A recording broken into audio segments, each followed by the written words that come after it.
SRSP project ముందు కుస్తాపురం దగ్గర కట్టాలని డిపిఆర్ తయారైంది. కుస్తాపురం దగ్గర సర్వే అంతా కూడా డిజైన్లు కూడా పూర్తయినాయి.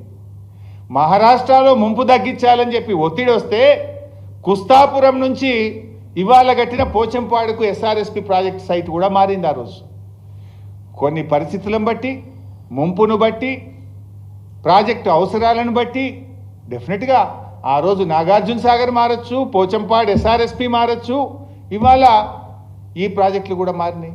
అది కూడా ఎవరో వ్యక్తులు డిసైడ్ చేయలే. హై లెవెల్ కమిటీలో చర్చ జరిగి అన్ని విషయాలు పరిశీలించిన తర్వాతనే ఆనాటి డిపార్ట్మెంట్ నిర్ణయం తీసుకున్నది. అదేదో ఎప్పుడు జరగనట్టు, ఇప్పుడే ఏదో కొత్తగా జరిగినట్టు ఉత్తమ్ కుమార్ రెడ్డి గారు మాట్లాడుతుంటారు. మాట్లాడితే ఎవరి పచ్చబద్దాలు ఇప్పుడు అర్థమైతలేవా?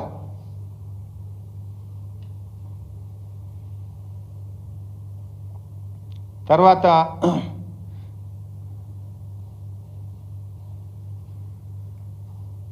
సర్వే లేదు, అక్కడ డిజైన్ జరగలేదు అంటారు. నేను నా ఎన్డీఏసీ రిపోర్ట్లోనే ఉంది అక్కడ. నేను now I will come to the presentation. నేను ప్రజెంటేషన్ కంటే ముందే ఎక్కువ మాట్లాడిస్తున్నా, but now I will go to the presentation. Borehole data జరిగింది, జియాలజికల్ ఇన్వెస్టిగేషన్ జరిగింది, మన ఐఎస్ఈఆర్ఎల్లో 2D మోడల్ టెస్ట్ కూడా చేశారు. అన్నీ జరిగిన తర్వాతనే వాటన్నిటి మీద ఆధారంగా సిడిఓ డిజైన్స్ ఇచ్చింది. సిడిఓ డిజైన్స్ ఆధారంగా ప్రాజెక్ట్ నిర్మాణం జరిగింది. మాట్లాడితే లక్షల కోట్ల నష్టం జరిగింది అంటాడు. అసలు బీఆర్ఎస్ హయాంలో 1,00,000 కోట్లే కాలే ప్రాజెక్ట్ మీద ఖర్చు. ఇవాళ మీరు చూడండి, ఆయన ఎన్నిసార్లు లక్షల కోట్లు నష్టం జరిగింది అంటాడు.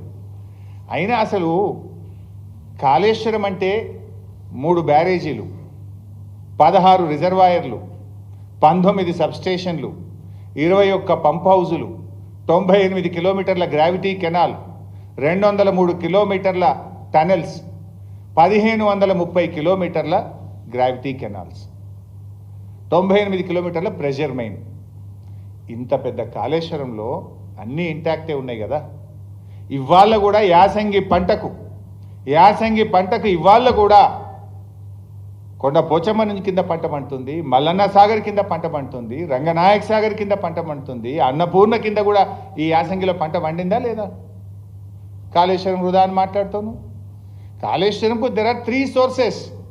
1 is Midmanair, 2nd is Yellampalli, 3rd is Medigadda. ఇవాళ మిగతా 2 సోర్సులు ఇంటాక్ట్ ఉన్నాయి. ఇవాళ మేం కట్టిన మేడిగడ్డ నుంచే రేవంత్ రెడ్డి గారు 15 టీఎంసీలు హైదరాబాద్ మంచినీళ్ళు తెస్తా, 5 టీఎంసీలు మూసి శుభ్రం చేయడానికి తెస్తా అని మాట్లాడుతుండ్రు. మరి మేడిగడ్డ కాళేశ్వరంలో భాగం కాదా? మల్లన్న సాగర్ కాళేశ్వరంలో భాగం కాదా? మరి మల్లన్న సాగర్ కాళేశ్వరంలో భాగం కాకపోతే ఎక్కడికి వచ్చింది? మరి 1,00,000 కోట్లు పోయినాయని చిల్లర మాటలు, ఉద్దర మాటలు, గోబల్స్ మాటలు మాట్లాడుతున్నా ఉత్తమ్ కుమార్ రెడ్డి. అది కూడా నేను I will show in the presentation now. ఇవాళ తెలంగాణ రైతులను ముంచుతున్నది కాంగ్రెస్ పార్టీ. తొందరగా రిపేర్ చేయండి. ఈయన ఏదో పెద్ద మాట్లాడతాడు. ఆ వర్షాలు బాగా పడ్డాయి, ఎస్ఆర్ఎస్పి స్టేజ్ 2కు నీళ్ళు వచ్చినాయి అంటుండు. మరి కాంగ్రెస్ ఉన్నప్పుడు వర్షాలు వల్లే 2014 దాకా మీరే ఉన్నారు కదా. 2014 దాకా ఎందుకు తుంగతుర్తికి నీళ్ళు రాలే, ఎందుకు సూర్యాపేటకు నీళ్ళు రాలే, ఎందుకు కోదాడకు నీళ్ళు రాలే? ఉత్తమ్ కుమార్ రెడ్డి మీరే మంత్రి, మీరే ఎమ్మెల్యే. మరి ఆ రోజు ఎందుకు నీళ్ళు రాలే? ఇప్పుడు ఎందుకు వచ్చినాయి అంటే మేము ఆ పనులు పూర్తి చేసినాం కనుక. వర్షాలు రాకపోయినా మేడిగడ్డ ద్వారా నీళ్లు తెచ్చి, మిడ్మానేర్ ద్వారా, ఎల్ఎండి ద్వారా స్టేజ్ 2కు నీళ్ళు ఇచ్చినాయి కనుక వచ్చినాయి.